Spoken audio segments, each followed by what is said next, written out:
खुलुमबाय आं जनालि बर' नोंथांमोनखौ गिबियावनो आंनि चेनेलाव बरायनानै लाग्रोनाय जाबाय।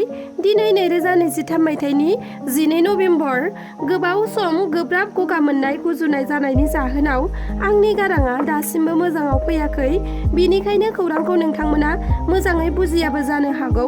अब्लाबो नोंथांमोना अननानै आंनि खौरांखौ जोबजासे नायलांगोन होननानै मिजिंथिबाय। बिदिब्ला खौरांखौ जागायदिनि। खौरां फालांगिरिफ्रा दैमानि गेजेरजों गय सुपारि फालांगि खालामना हमजादों। माब्लाबा थाव टेंकार, माब्लाबा ट्राकआव जर'खा चेम्बार बानायना आरो माब्लाबा मोनानि बासजों गय सुपारिखौ बारहोदोंमोन। बेनि गेजेरावनो पुलिसनिफ्राय रैखा मोननो थाखाय खौरां फालांगिरिफोरा हानि लामानि सोलाय दैनि लामाजों फालांगि खालामनो लादों।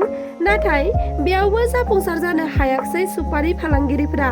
मिथिनो हानाय बायदिब्ला मैया मिज'रामनिफ्राय दैनि लामाजों नावआव दिखांनानै लाबोनाय 80 बस्ता बार्मिज सुपारिखौ काछाराव पुलिसफोरा हमनो हादों। सुपारि फालांगिरिफोरा सनाय दैमानि लामाजों सुपारिखौ फालांगि खालामनायखौ खौरां मोननाय लोगो लोगोनो सनाय पुलिसआ अपारेशन खालामनानै इन्जिनजों सालायग्रा गंथाम नावजों लाबोनाय 80 बस्ता गय सुपारिखौ जब्द खालामनो हादों। बेजों लोगोसे 3 गय सुपारि फालांगिरिफोरखौ पुलिसआ हमदों। पुलिसजों हमजानाय 3 फालांगिरिफोरखौ काजी दकरनि मामुन रशिद बरगया, पशुदरम मनकाल गामिनि सुबेर आहमेद लस्कर आरो एलटनमा होननानै सिनायथिनो हादों। रिपर्ट बायदिब्ला जब्द खालामनो हानाय गय सुपारिखौ काछार जिल्लानि गेजेरजों गुबुन रायजोआव लांगासिनो दंमोन। बे समावनो बिथां फालांगिरिफोरखौ हमनो हायो पुलिसआ। हादरसा सरकारा जौ जुवा आरो ड्राग्स जायखिजाया समाज बेरेखा हाबानि हेंथायै गोख्रोंनिफ्राय गोख्रों राहा लाबोदों आरो खायसे सुबुङा आयेन बेरेखायै ड्राग्स फालांगि, गान्जा फालांगि खालामनानै हमजाबोबायबो थादों। नाथाय पुलिसजों हमजानायखौ नुसेयावबो खायसे सुबुङा आयेन बेरेखायै ड्राग्स फालांगि खालामनायखौ जों नुनो मोनबोबाय थादों।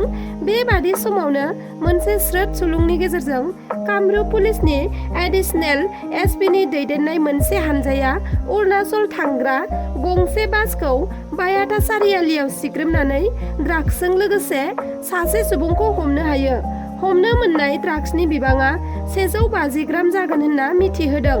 बेनि अनगायैबो आरोबाव नगाव जिल्लानि जुरिया थानानि असि आरो एसआइ मितु दासनि दैदेननाय पुलिसनि मोनसे हानजाया फेग्रा मुवानि संदाननायाव साबोन केसआव सोनानै लाबोनाय ड्राग्सजों लोगोसे 3 सुबुंखौ हमनो हायो।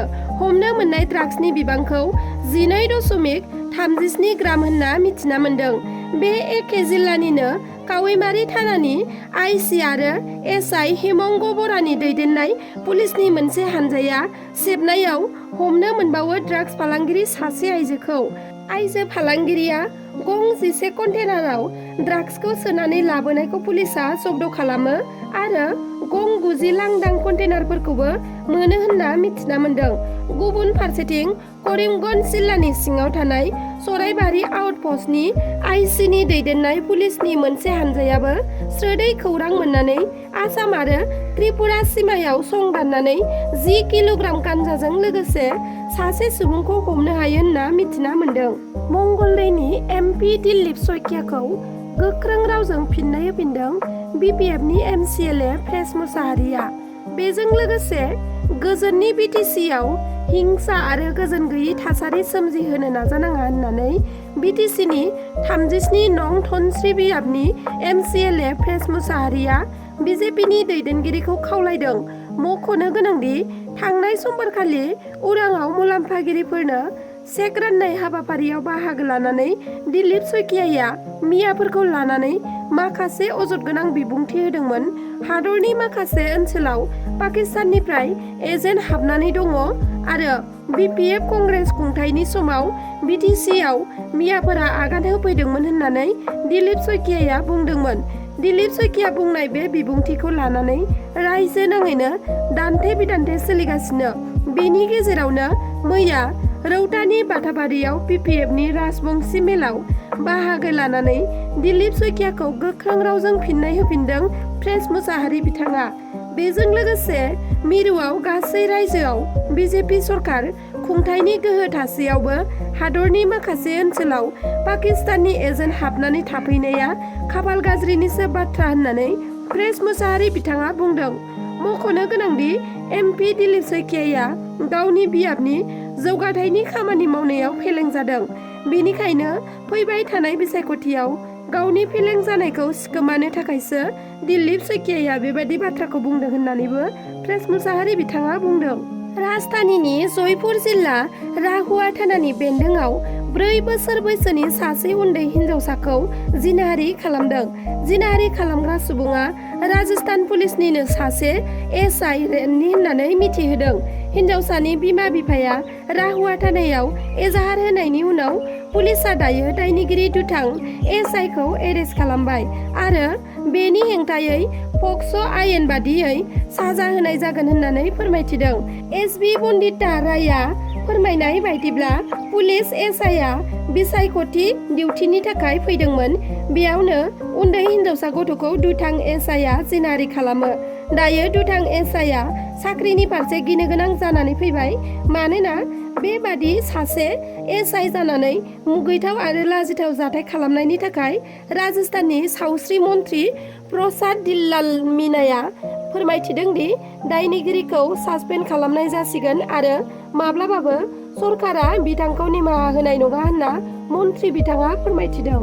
छत्तीसगढ़नि कन्डायाव सरकारि फरायसालिनि 3 फोरोंगिरिफोरा इलेक्सन डिउटियाव थांबाय थानाय समाव गावसोरनि गारिजों थांबाय थानाय समावनो लामा ससेयाव गोबारै खारबोनाय गंसे ट्राक गारिजों बिथांमोननि गारिया एक्सिडेन्ट जानानै 3बो जायगायावनो दुखुनांथावै जिउ गोमायो। एक्सिडेन्टजों जिउ गोमानाय 3 फोरोंगिरिफोरनि मुङा फारियै शिवनीताम, सान्थ्रामनिताम आरो हरेन्द्र फुइकी। एक्सिडेन्ट खालामखांना ट्राक ड्राइभारा जाथायसालिनिफ्राय खारखोमालांदों। मानोना गुबै दायआ ट्राकनिनोमोन होनना मिथिना मोननाय जादों।